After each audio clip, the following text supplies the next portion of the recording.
Arktyka to przede wszystkim fiordy, lodowce i przestrzeń budząca spory respekt. Tym razem zabiorę Was w rejs po arktycznych fiordach, którego celem jest zobaczenie jednego z najbardziej znanych lodowców Spitsbergenu – Nordenskjöldbren. To wyprawa, która będzie ciekawą odskocznią od miejskich krajobrazów.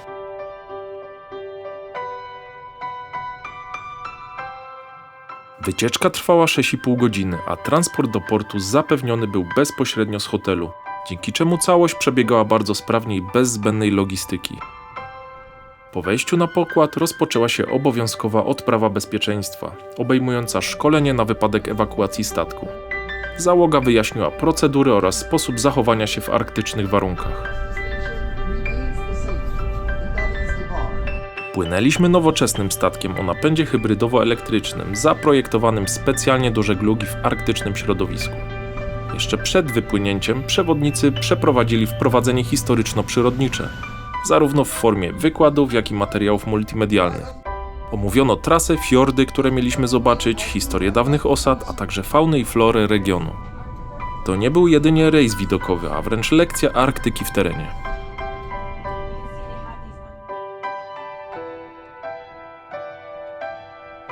Po opuszczeniu portu w Longyearbyen wpłynęliśmy w Isfjorden. Jest to główny fiord zachodniego Spitsbergenu, jeden z najważniejszych szlaków morskich archipelagu. To właśnie przy Isfjorden powstały pierwsze osady, stacje badawcze i kopalnie. Dziś fiord ten stanowi naturalną bramę do wnętrza Svalbardu. Już na początku rejsu udało nam się zauważyć pierwszych mieszkańców Arktyki.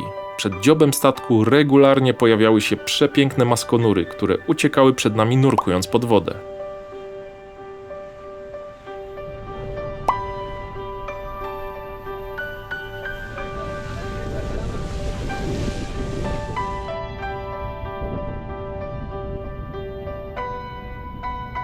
Podczas rejsu w oddali widoczny był drewniany dom związany z tragiczną i zarazem najbardziej tajemniczą historią jednej z arktycznych wypraw, gdzie w 1873 roku grupa 17 norweskich myśliwych zmarła po tym, jak utknęli na wyspie. Na dzień dzisiejszy najbardziej prawdopodobną przyczyną śmierci było zatrucie ołowiem z puszek konserwowych. Widoki podczas rejsu wzdłuż fiordów są przepiękne. Surowe zbocza masywnych gór, niskie chmury i absolutna cisza robią ogromne wrażenie.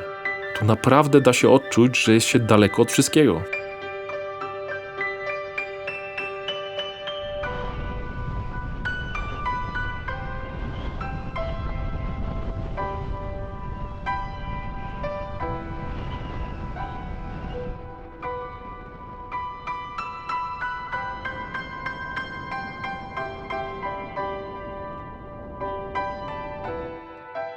Jednym z ciekawszych punktów trasy była zatoka Skanksbukta. To miejsce, gdzie wciąż widoczne są pozostałości dawnej kopalni gipsu działającej tu na początku XX wieku, przypominające jednocześnie, jak krótkotrwała bywa ludzka obecność w tak ekstremalnym środowisku. Arktyka może wydawać się pusta, ale wystarczy chwila cierpliwości, żeby dostrzec, jak bardzo tętni życiem. Z pokładu statku udało nam się dostrzec renifera svalbardzkiego, stojącego samotnie przy brzegu na tle ogromnej przestrzeni.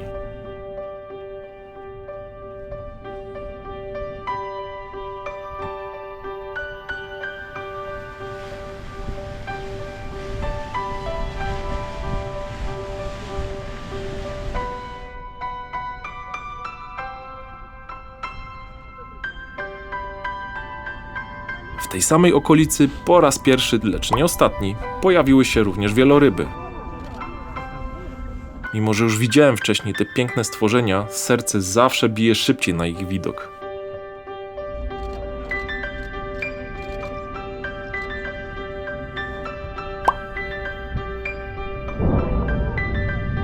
Kolejnym etapem był Billefjorden.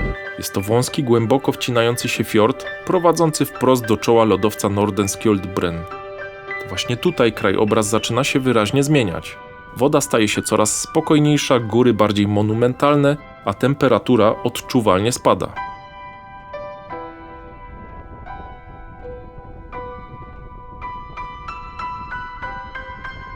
Po drodze w oddali zobaczyć można było Pyramiden, opuszczone radzieckie miasto górnicze. Jest to miejsce z bardzo ciekawą historią i dokładnie temu poświęcony będzie jeden z kolejnych odcinków. Podczas tej wyprawy jedynie oglądamy miasto z daleka.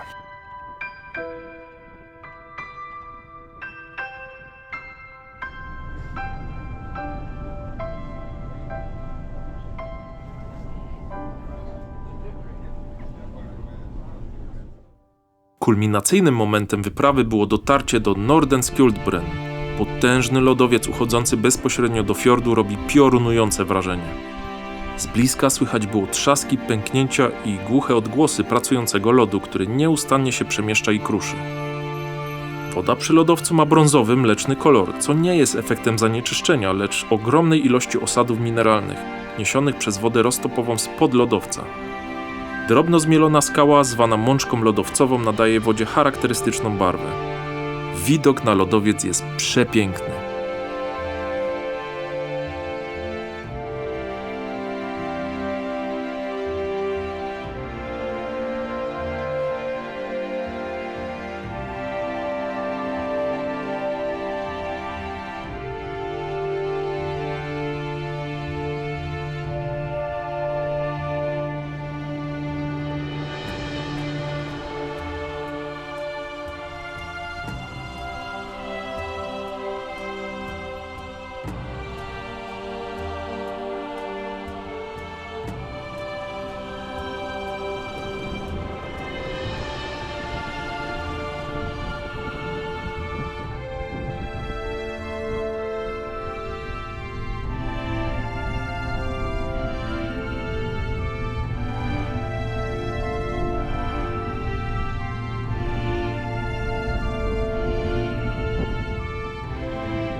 W drodze powrotnej uwagę zwracają płaskie, rozległe góry, na których wyraźnie widać instalacje satelitarne i radarowe. To kolejny dowód na to, że Svalbard to nie tylko dzika przyroda, ale również strategiczne centrum obserwacyjne i badawcze.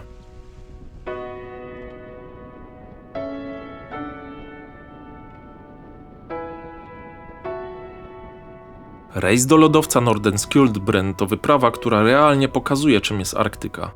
Jest to kilka godzin spędzonych na zdobywaniu konkretnej wiedzy, obserwacji przyrody i poznawaniu historii regionu.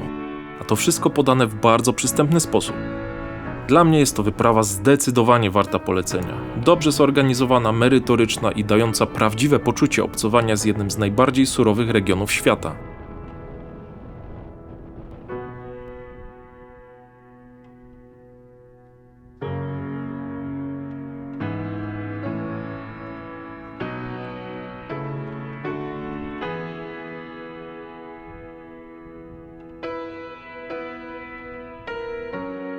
W kolejnych odcinkach z serii o Arktyce zabiorę Was do rosyjskiego miasta w środku Norwegii, a także do opuszczonego arktycznego miasta duchów. Nie przegap również poprzedniego odcinka o Longyearbyen, najbardziej na północ wysuniętym mieście świata. Jeśli materiał był dla Was wartościowy, zostawcie subskrypcję, łapkę w górę i podzielcie się swoimi refleksjami w komentarzach. Mam nadzieję, do zobaczenia.